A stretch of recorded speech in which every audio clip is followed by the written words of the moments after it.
Welcome to today's session on questions and answers with Rooney. Today, you're live with Rooney, the Vice President of Solutions Matter LLC. And today, we're going to run through the question quickly. How do you identify ideal donors and sponsors for your nonprofit, right? This has been one of the top questions among nonprofit leaders, right? Who are our ideal donors in the first place? Because to be sincere, if you can't identify who your ideal donors are, then you're most likely not creating results from your fundraising, because everybody isn't your ideal donor and you can't speak to everybody, because as they say, if you speak to everybody, you're speaking to nobody. So you need to be able to identify who your donors are and speak to them. It's by identifying who your donors are and speaking to them that others who are even outside your donor range can want to, choose to come into your donor range because of the attention and the way you call out your donors. So, today I want to walk you through how you can identify ideal donors and sponsors for your nonprofit organization so that you can begin to actually, reach out to the right people, and also reach out to them in the right way, because identifying your ideal donor is very much all about identifying the motivation behind giving. If you can identify the highest motivation why people give to your organization, you can be able to identify who your ideal audience are. There are two classes of people who are motivated to give to your organization and people who aren't really motivated. But who are those who are motivated to give to your organization? These are people who have reasons to give to your organization, right?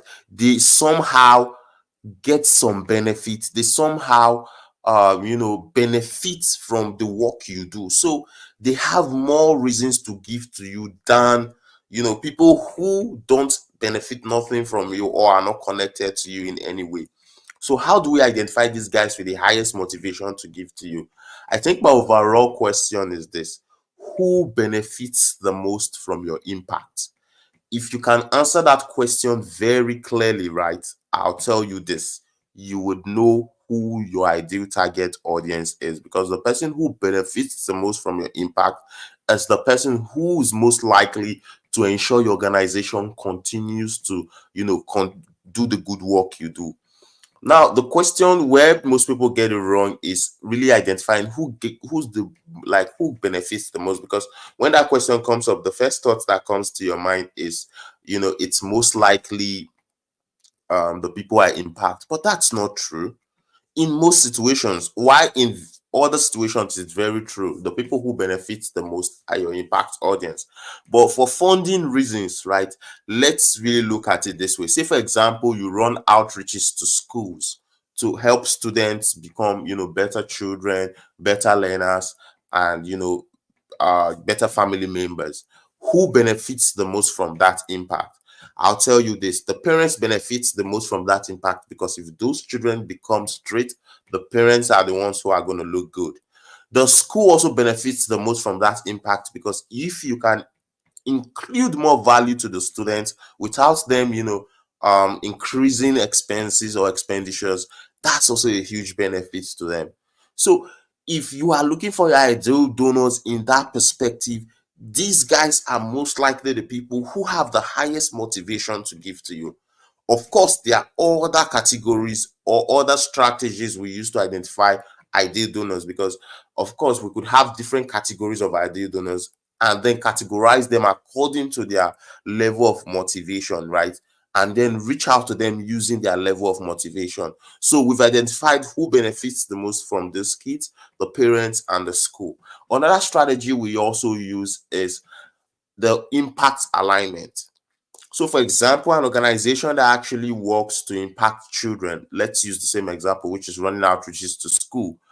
One of the impact alignment is people who also have interest in impacting those kids. So, with that could also lead us back to the parents and the school, right?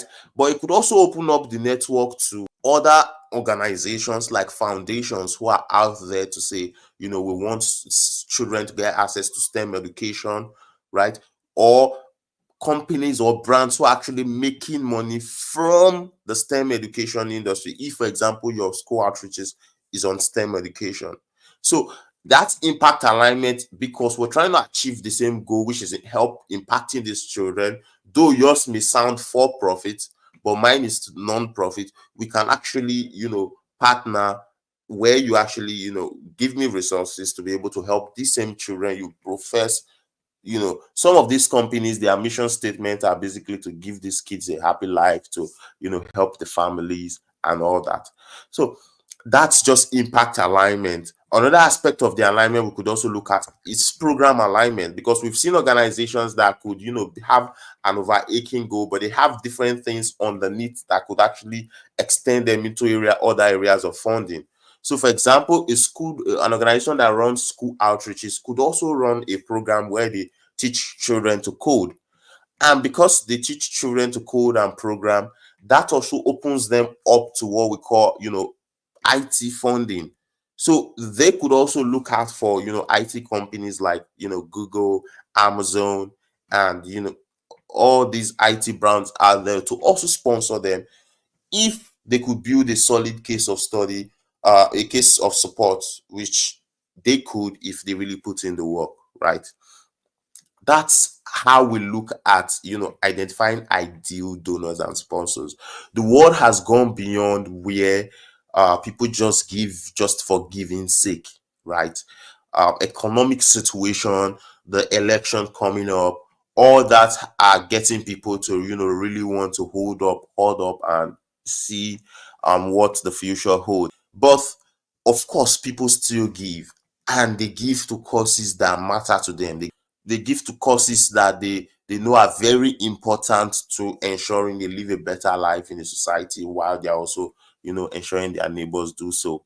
Of course, there are other ways we do identify ideal donors and sponsors. If I take you through the entire strategies, we professionals go through when we try to identify ideal donors and sponsors for non-profit founders, we may not be able to end here today. So, but I want you to know that there's something as known as an ideal donor, an ideal sponsor, and these are the people who have the highest motivation to give to you. And the most important question you should ask is, who benefits the most from my impact, right? Who benefits the most from my impact? And like I said, if you do a school outreaches, as long as you're impacting those kids, it's most likely the parents and the school that benefits the most from that impact. Another example could be, let's say you empower widows. We could say, yes, the widows are the most beneficial, and since they are adults, we could also seek some funding from them if we want to do so. But let's look at another example. There's an organization I worked with that work with caregivers. One of the target audience we identified was because they provide respite services for caregivers, family caregivers, people who actually take care of sick people within their families. So they provide respite services for this group of people. And then we're looking at who benefits the most from this impact. And one of the criteria, or one of the areas we found out, was the family members of the people who are being cared for, or the family members of the caregivers themselves, because some of these families, the caregiver are members of the family themselves. So a wealthy member or a well-to-do member of the family within each family, right, are most likely going to give to a cause that provide respite services for their loved one, who's also providing caregiving for one of their loved one who's sick. That's just the strategy around it. I hope I've been able to make sense. I wanted to stay within the 10-minute range, and I was able to do so. If you need any help, you need support raising money, starting up your organization, you need support building board capacity, you need support for strategizing, fundraising, you need support raising money, I am here to support you. Solutions Matter LLC is here to support you. Simply give us a call, send us a message. You can go to our website to learn more about what we do. You can go set up a meeting to talk to us. We'll be happy to meet with you. So, all right, till I come see you tomorrow again. You have a blessed day, blessed night, blessed morning, wherever you're watching from.